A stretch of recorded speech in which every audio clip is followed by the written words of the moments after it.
चलिए बेटा हेडिंग दे दो रिफ्रैक्शन।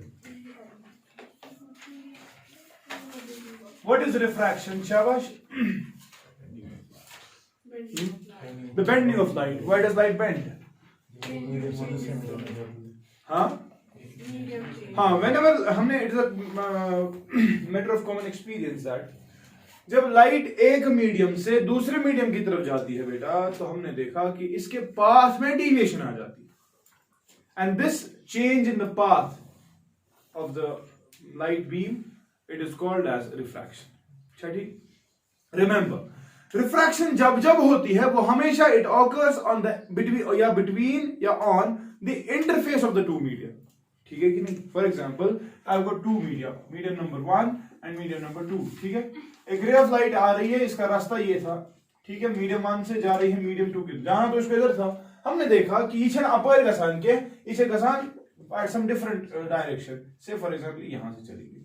ठीक है, this phenomena is called as. Now refraction के वक्त हमने रिफ्लेक्शन पढ़ा था पहले। मैंने कहा रिफ्लेक्शन के वक्त शाबाश फ्रीक्वेंसी, हाँ वेवलेंथ, वेलोसिटी सब कुछ सेम रहता है, लेकिन एक चीज वेरी कर रही थी। क्या था उसका नाम? इंटेंसिटी था कि नहीं? वहां पर मैंने फेज की बात की थी, मतलब फेज तिशु चेंज का शिफ्ट है फेज गसी होना में कि ना। लेकिन जब हम बात करते हैं यहाँ पे इन्हीं चीजों की, when light goes from one medium to another medium, we are seeing that the path of the light change, it deviates from its original path, and this phenomena is called as refraction. लेकिन refraction में हमने देखा कि light की speed, ठीक है, और light की शाबाश बेशक या वेवलेंथ, ये दो चीजें जो है ये रहती है कांस्टेंट। सॉरी ये होती है चेंज। लेकिन इसकी फ्रीक्वेंसी, इसका फेज यम छ रोजान अनचेंज। टीचर्स क्या क्या चेंज होता है? Speed, velocity of light changes, wavelength of the light changes. ठीक है, लेकिन अगर हम देखें कौन सी चीज कांस्टेंट रहती है, तो remember frequency never changes, frequency remains constant. Along with that phase भी चेंज। वहां पे फेज चेंज होता है, याद है? यहां पे फेज चेंज नहीं है। ठीक, रिफ्रैक्शन की बात करें तो अब हमें एक चीज समझ आ रहा है कि एक मीडियम से जब लाइट दूसरे मीडियम में जाएगी तो स्पीड से वैरी कराना है ना। तो एक नंबर है, प्योर नंबर है, जो हमें यह कहता है कि by how much will the speed of light change while going from one medium to another. ठीक है, that number is called as शाबाश, that number is called as refractive index. Maximum velocity कहां है लाइट की? Air या vacuum में। तो we are seeing that जब light travels from air or vacuum to another medium, there will definitely be शाबाश a declination in the speed of light। होगा कि नहीं? क्योंकि सबसे फास्ट किसी वैक्यूम में है या एयर में है, ठीक है, किसी पर्टिकुलर मीडियम में जब लाइट जाएगी तो इसकी वेलोसिटी क्या हो जाएगी? कम। Therefore a factor which will let you know कि भाई इस मीडियम ने कितना रुकावट पैदा की स्पीड को रुकाने में, कम घटाने में। ठीक है, that factor is called as refractive index, and mathematically you define the refractive index shabash mu as the velocity of light in vacuum to the velocity of light in medium। समझिए तरह ये ठीक है कि ना? It will let you know, it is a measure of how much will the velocity of light decrease while traveling from one medium to another medium।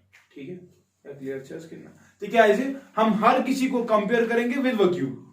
इस medium में इतना कम हो गया, इस दूसरे मीडियम में इतना कम हो गया, भाई आपस में मीडियम्स का कैसा रुतबा रहेगा टुवर्ड्स द लाइट। ठीक है, समझ सकते हैं? सो ओवरऑल एक number which will let you know कि भाई एक मीडियम कितना ऑफर कर रहा है टू द ऑपोजिशन, एक्चुअली कितना ज्यादा जैम है वो, कितना ज्यादा डेंस है वो मीडियम, वो आपको बताएगा रिफ्रैक्टिव इंडेक्स। ठीक है, अच्छा रिफ्रैक्टिव इंडेक्स क्या है? Inversely proportional to velocity of light in particular medium। in general हमें पता है velocity of light in vacuum or air is maximum, therefore दिलचुती माना refractive index must always be greater than 1। होता भी है, ठीक है। फॉर एग्जाम्पल ग्लास की बात करें, ग्लास में रिफ्रैक्टिव इंडेक्स कितना है? शाबाश 1.5 है। ठीक है, इधर बड़ा करती हूँ रिफ्रैक्टिव इंडेक्स ऑफ वाटर कितना है? 4/3 है। ठीक है, रिफ्रैक्टिव इंडेक्स डायमंड का कितना है?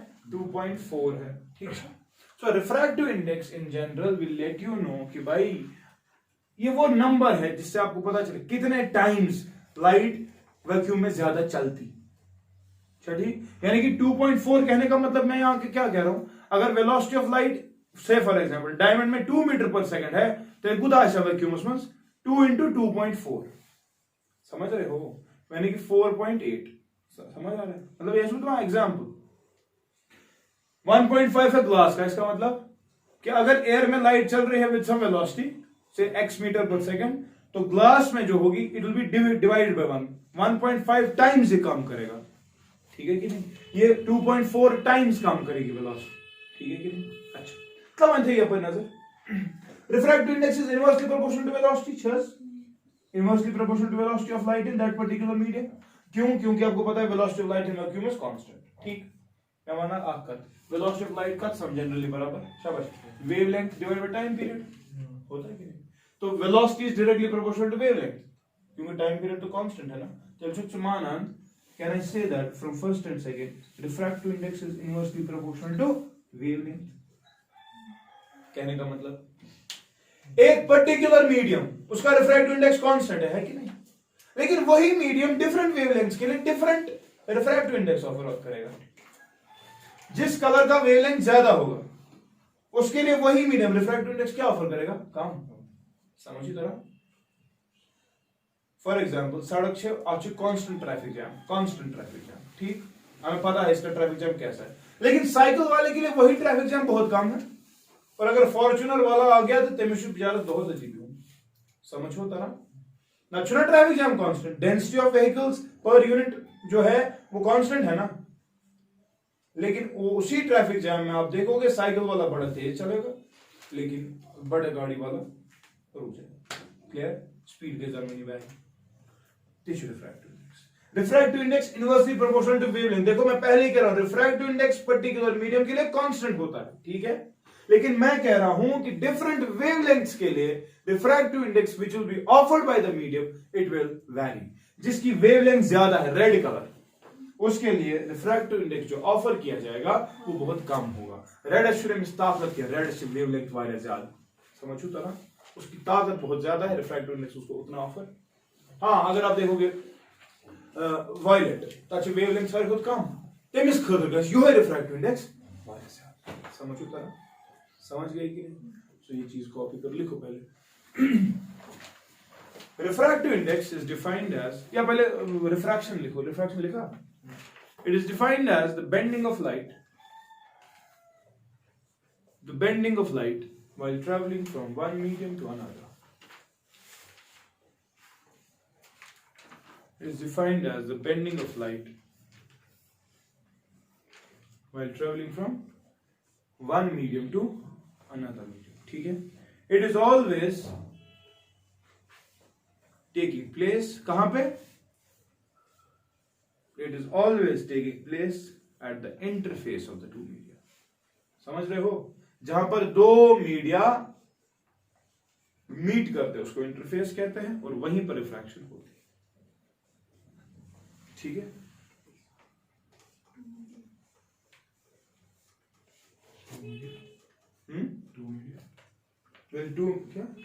It always occurs at the interface of the two media, full stop, ठीक है। अच्छा, after refraction, the speed and the wavelength of the incident light, the speed and the wavelength of the incident light, shabash, changed, while as the frequency and the phase remain unchanged, ठीक है ना, ठीक है। इसके बाद a factor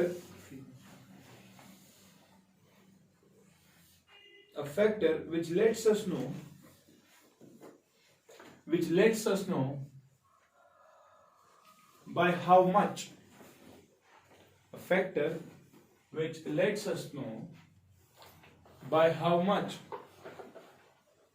will the velocity of light decrease a factor which lets us know by how much will shabash the velocity of light decrease while propagating from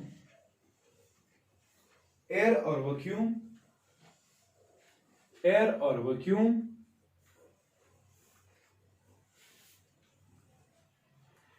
to another medium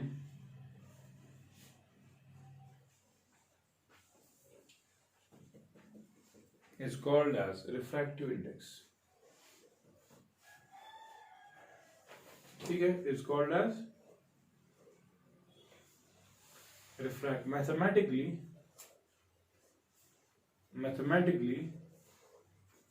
shabash, it is defined as the ratio of velocity of light in vacuum to velocity of light in medium. Clear Shaz?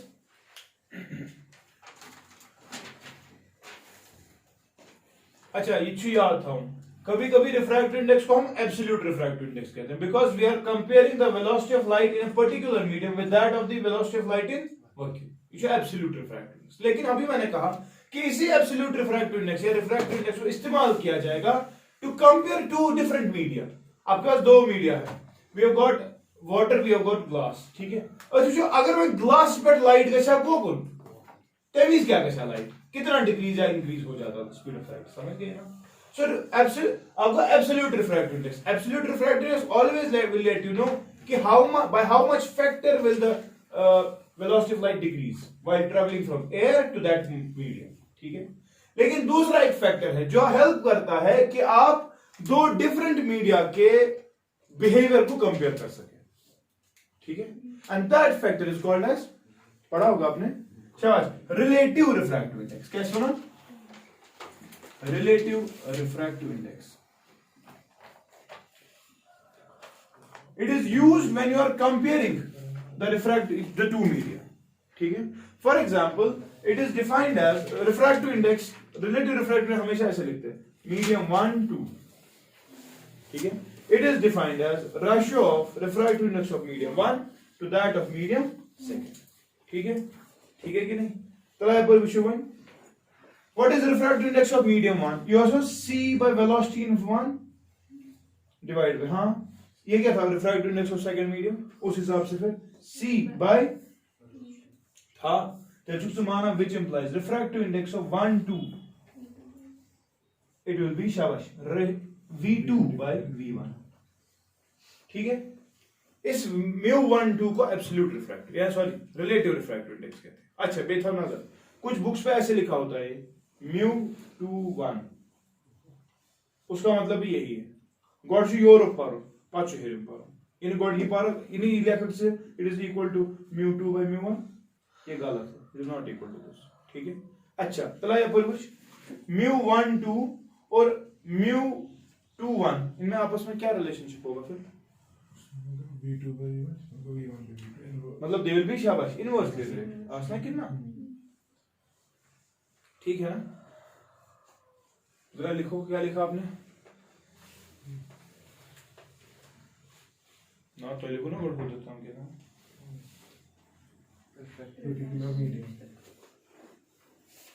हाँ हाँ, particular medium क्या? While traveling from vacuum to particular medium to another medium. Okay, पर उसने ये रहा शुक्रिया को लिखा ना, वो लिखा आपने सारा.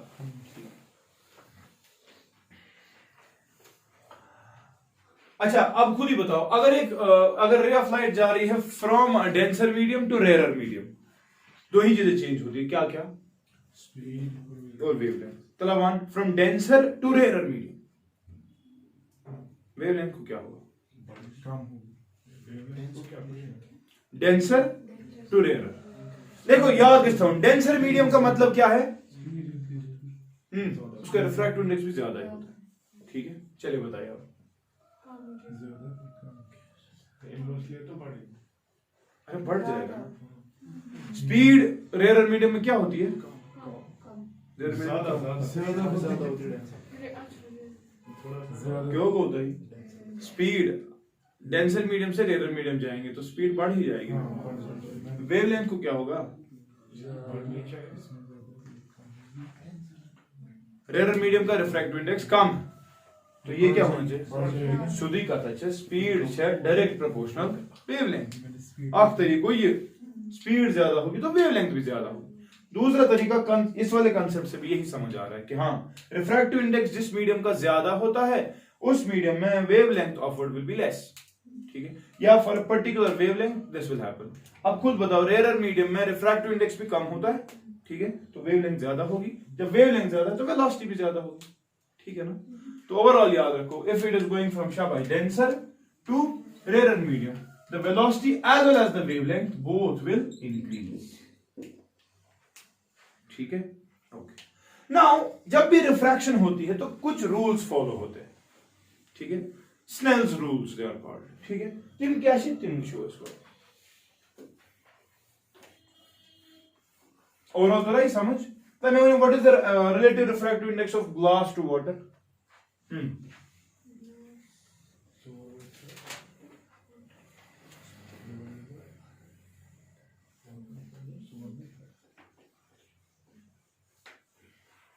What is the relative refractive index of glass to water? Shabash.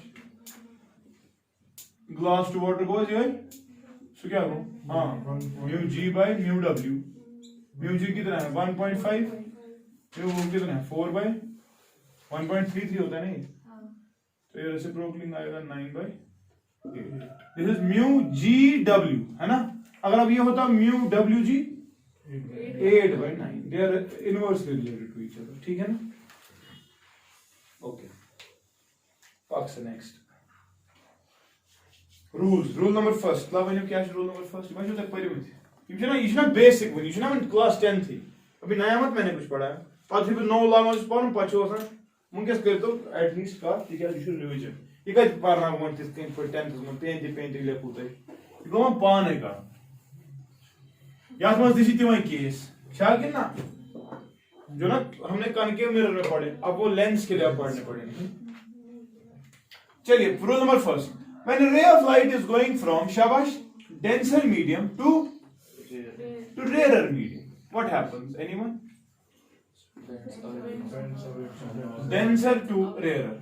The rule is that if this is the ray of light coming from denser medium into the rarer medium, then at the point of incidence it will offer refraction, and refraction इस तरह से होगी कि रास्ता इसका था ये, लेकिन ये जाएगा इधर, ठीक है कि नहीं? This will be the refracted ray, this was the incident ray, ठीक है, and अगर ये विशु यहाँ पर थे तो ऐसा सही, this angle is I, the angle of incidence, है ना? ये angle क्या है? The refracted angle. Come on, ये angle क्या है? Deviation. So in this case, deviation is कतो बराबर है? I minus R. You bang with it? R minus R. Sine को बोल ये अच्छी है मतलब मुसीबत. R है ना बड़ा, उसमें से हम छोटा निकालेंगे. ये क्या स्टाइल है? हाँ? इसी को आगे एक्सप्लेन कर. तला तेलवन अगर ये केस गया शाबाश. If it goes from rarer to denser, हाँ, it bends. पढ़ा है ना? ये और चीज का इसको इधर पे होगी रिफ्रैक्शन, ये जाएगा इधर की तरफ, ठीक है? तो इसका रास्ता था ये, this is R and this is I, ठीक है ना? अब यहां पर क्या है डिविएशन एंगल? इतना 1 डिविएशन का बराबर, it is I minus R. तो ये फिगर में फर्क साइन के हो गया. अगर साइन के हो रहे गड़बड़ होती रेयर टू डेंसर फिर वास्तिंग डेंसर टू रेयर. ओके, एमो जो ब्याह लॉ पर स्नेल्स लॉ ऑफ रिफ्रैक्शन छो पढ़मुत. आई होप जो तक असल पर वही कहीं ना कहीं चीज गई तब असल रट उसके डेफिनेशन लाइन अच्छी अदर्स प्लीज करो.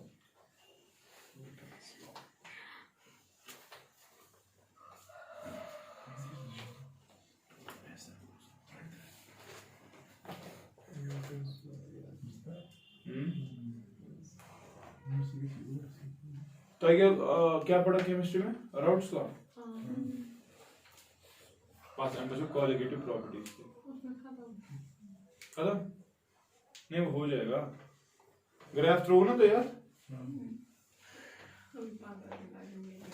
सॉल्यूशंस को नहीं इंशाल्लाह मैं कल सर से बात कर रहा था तो उन्होंने बोला अस करो 20 ताम ये पता इंशाल्लाह समिट डेफिनेटली 20 हाँ 5 दिन में कहाँ होगा 15 तो आ रहा था ये मतलब बृहस्पति तो मैं नहीं दूंगा तो ये ठीक 17 इज बड़वार रास्ते मैंने कहा था ठीक है लेकिन फिर सर ने कहा 20 तक मैंने उसको कहा कि 17 सैटरडे आ रहा है लेकिन उन्होंने कहा कि कोशिश करो इसके लिए संडे करो इख्तिताम मतलब 18 ठीक है संडे तक हाँ मतलब वो हफ्ता में पूरा लेना चाहूंगा मगर तो अब कोई चीज बर्दाश्त म्यूं ना म्यूं मतलब किसी दिन मैं सुबह क्लास नहीं ले पाया तो मैं पे या टाइम इस मकला हो 2 मिनट पे कहाँ है नहीं थी पता करो दिल आओगे हाँ Сейчас дози, кстати, без старой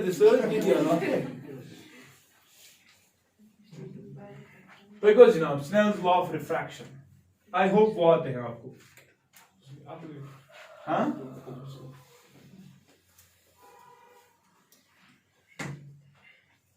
चलिए Snell's laws.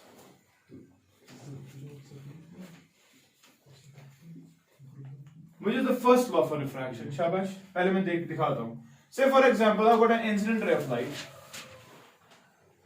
which is incident on some interface between the two media. Say one is of refractive index mu1, another is of refractive index mu2. ठीक है? Such that मैं कह रहा हूँ mu1 is more than mu2. What is going to happen then at the point of incidence? शाबाश. Refraction होएगी. Such that ज़्यादा किसका था? यानी कि it is going from rarer to denser. Therefore it will bend. Denser to rarer. हाँ oh sorry क्या शुक्र अच्छा पद वुचो तेरे किसने जी इधर गई such that क्या mu1 है ना ये तो हमारे डेली में mu1 क्या है denser mu1 कौन सा है chocolate denser इतना तेज तलब पर आता हूँ ये ये denser चाहिए ये rarer तो it is going from rarer to denser it will bend towards the north अच्छा ये को I ये को R चल अब समझना मेरी बात this is the incident ray this is the refracted ray and this of course is the मैंने आपको परसों नॉर्मल का वो कंसेप्ट दिया तो जो कर दे मोमेंट है हम पर बस भी सवाल चीज है what is the first law of refraction शाबाश हाँ sin of I is equal to sin of r divided by sin of is constant यही है वो what is that constant that is refractive किस मीडियम का फंस गए mu12 बहुत अच्छी गल ये उस क्लास 10th में बड़ा पर्टिकुलर केस अक Snell's law ठीक है we'll go for generalization first remember we कथ वन तो याद the first law of Snell states that the product of the refractive index of the medium the product of and the sine of the angle जो उस medium में बना हो समझ गए product of refractive index of the medium with the sine of the angle जो उस medium में बराबर होता है product of refractive index of the medium और साइन ऑफ एंगल जो दूसरे मीडियम में बना समझ गए दैट इज ये क्या होना स्नेल होना mu2 ठीक है इनटू क्या साइन ऑफ आई बराबर है शाबाश mu1 को इनटू साइन ऑफ समझ गए तो यहां पर है sine of i divided by sine of r it comes out to be equal to mu1 by mu2 और that is mu12 and this is relative refractive index this is not absolute refractive index और इस तरह से particular case बना sin i by sin r is refractive index अरे भाई किस medium का It is not refractive index, but it is the relative refractive index. Man kya is tayat par hum wahin samajh lo. Say for example, this medium is air. Telcha, if mu2 is equal to 1, then kya ray of light go? It is coming from air and going into some other medium. Uska refractive index अब mu होगा. And तो मैं बोलूंगा mu1 जो है वो मैं mu रखता हूँ, ठीक है? तो मुझे बताओ which implies, देखो ना वो sin I, शाबाश, by sin R किसके बराबर है? mu1 by mu2. mu1 is mu, mu2 is 1. तो ऐसे परान, the ratio of sin of incidence to sin of refraction, it is equal to refractive index of the medium. मगर कौन सा medium? जिस medium में ray of light जा रही थी, मगर आ कहां से रही थी? Air से. Yeah, was not air. So this was a particular case. Generalized form is this. ठीक है? जब भी आप Snell's law अप्लाई करेंगे, ये कैसे याद था product of refractive index with sign of the angle, it remains constant. ठीक है? Product of refractive index and the sign of angle formed in that medium remains constant. ठीक है?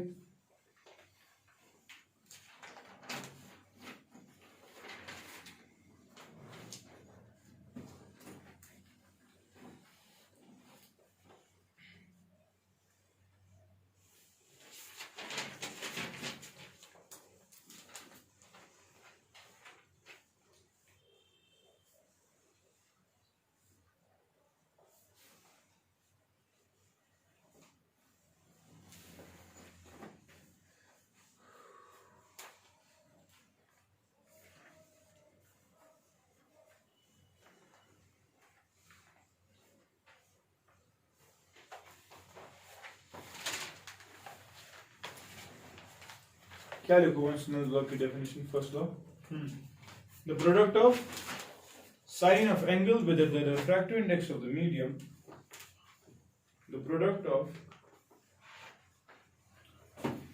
sine of angle with the refractive index of the medium remains constant. इना हुआ ना, ratio of sin I to sin R remains constant ना. ठीक है, switch करा problem. उसमें एब्सोल्यूट रिफ्रैक्टिव इंडेक्स पे लिखना पड़ेगा, ठीक है ना?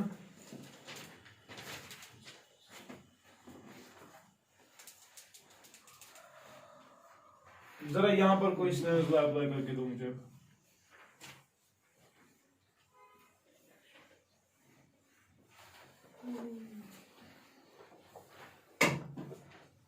Say for example, I got a medium of refractive index mu1, another medium of refractive index mu2, another medium of refractive index mu3. ठीक है? ray of light, चलो कैसे भी ray of light आ रही है, it is going say like this, and say it is going like this, such that this is I, this will be R. And say for example this is R1, this is R2, and ये first medium वापस है mu1, this is say R3. ठीक है? कहाँ पे refraction हो रही है? A पे, B पे और C पे. ठीक है ना? अब जो भी हो रहा है, यहाँ पे आप देख रहे हो it's going towards, तो ये शायद ज्यादा होगा. फिर यहाँ से यहाँ देखोगे तो it is going away, शायद ये फिर रेयर होगा. फिर finally it is going further away, तो इसका मतलब ये बहुत रेयर था. ठीक? Apply Snell's law at each and every point and find a general relationship between mu1, mu2, mu3. आयो? फिर Snell's law apply. जरा पॉइंट A पे कैसे अप्लाई करेंगे? चलो एक पे करता हूँ. At A, how do you apply Snell's law? Sin I, into क्या? Refractive index of the medium. वो क्या है? किसके बराबर होगा वो? Sin R1 into mu2. Yes? ये हो गया इधर पे. इधर पे क्या होगा? B पे mu2 into शाबाश, mu2 into sin R1, है ना? किसके बराबर आएगा? साइन R2 है ना इंटू μ3 क्लियर एंड फिर यहां पे finally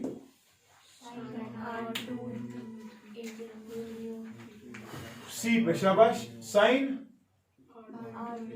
R2 μ3 is equal to हाँ साइन R3 मगर म्यू ठीक है ना। तो यहां पर आप देख रहे हो R2 μ3 इफेक्टिवली ये तीनों कुछ बराबर आ रहे हैं, बराबर आ रहे हैं तो कैसे लिख सकता हूं मैं इनको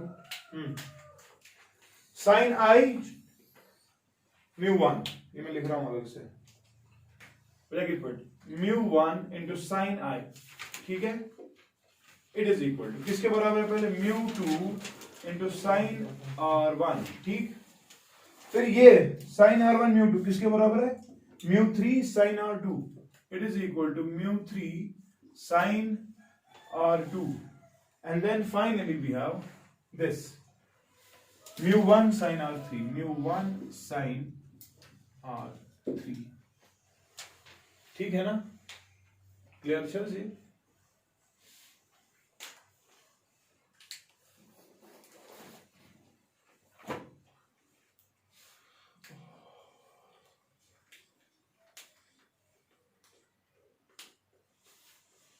अब यहां देखो अगर मैं इन दो को एट ए टाइम लूं इसको और इसको ठीक है μ1 कैसा cancel again sin I is equal to sin R I equal to R3 समझ रहे हो क्योंकि फर्स्ट मिनट में वापस आ रही है flight so I will be equal to और अगर I R3 के बराबर है therefore overall concept is for this much चल के ना रिजनेबल योर टर्म भाई क्लियर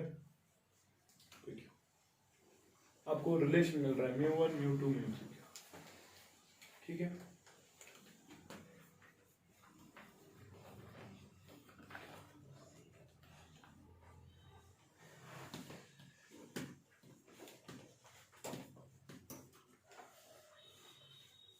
चलिए अगला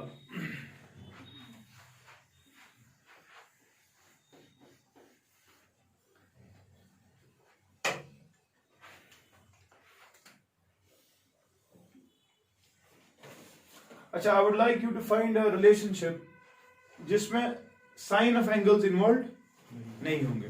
मैं चाहता हूं आप for parallel interface parallel interface के लिए आप एक रिलेशनशिप डिराइव करें जिसमें सिर्फ refractive indices of the media हो ठीक है यानी कि μ1 हो μ2 हो μ3 हो बाकी कोई भी नहीं हो ना साइन I हो ना साइन R1 हो ना साइन R2 क्लियर ठीक है वो एक को डिराइव कर लेना क्वेश्चन टू होमवर्क। अब यहां देखो एक और क्वेश्चन है से for example I got a medium जिसका रिफ्रैक्टिव इंडेक्स म्यू है ठीक है एंड इसके इर्द गिर्द एक और मीडियम है इससे रिफ्रैक्टिव इंडेक्स उसका μ1 है ठीक। तो रे ऑफ लाइट से फॉर एग्जांपल ऐसे आ रही है ठीक after refraction at this point इसको जाना था इधर नहीं जा रहा है इधर जा रहा है ठीक फिर यहां पे क्या होगा ना इसे रिफ्रैक्शन होगी इसको जाना था इधर जाना था ना से फर्क नहीं इधर आ गया यहां पे कॉन्सेप्ट्स यही लगेंगे और आप मुझे यहां पर ढूंढ के दें what should be generalized form शाबाश this is I this is say R1 this is say R2 and बाकी आप देख लो क्या इस्तेमाल कर रहे हैं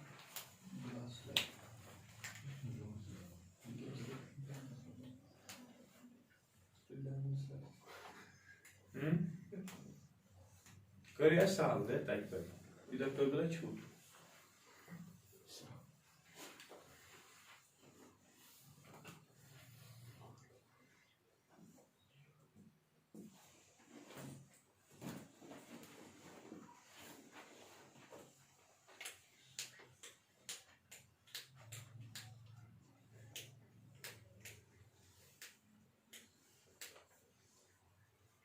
शाबाश क्या करो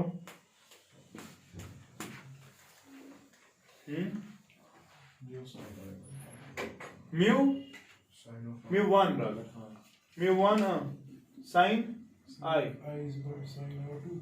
Mu sin R2. देखो यहाँ पे समझ लेना पहले मेरी बात. It is equal to हाँ म्यू साइन R2. R1 फिर बाका ही डायरेक्ट इस्तेमाल करें. हाँ. कर सकते हैं. चलिए क्या इस पे करूँ. mu3 is equal to mu3 sin R2. मगर यहाँ देख लो. This equation was derived when the interfaces were parallel to each other, and this cannot be applied when the interfaces are perpendicular to each other. हाँ, you have to apply Snell's law separately. Why? Because यहाँ पे जो angle आएगा, समझ R1 equal to R1, that will be some other angle, say R3. वहां पर तो हमने कंसेप्ट लिया था alternate interior angles का, तब मैंने बात भी नहीं की, आपको खुद भी समझ आ गया कि these are alternate. If this is R1, this has to be R1.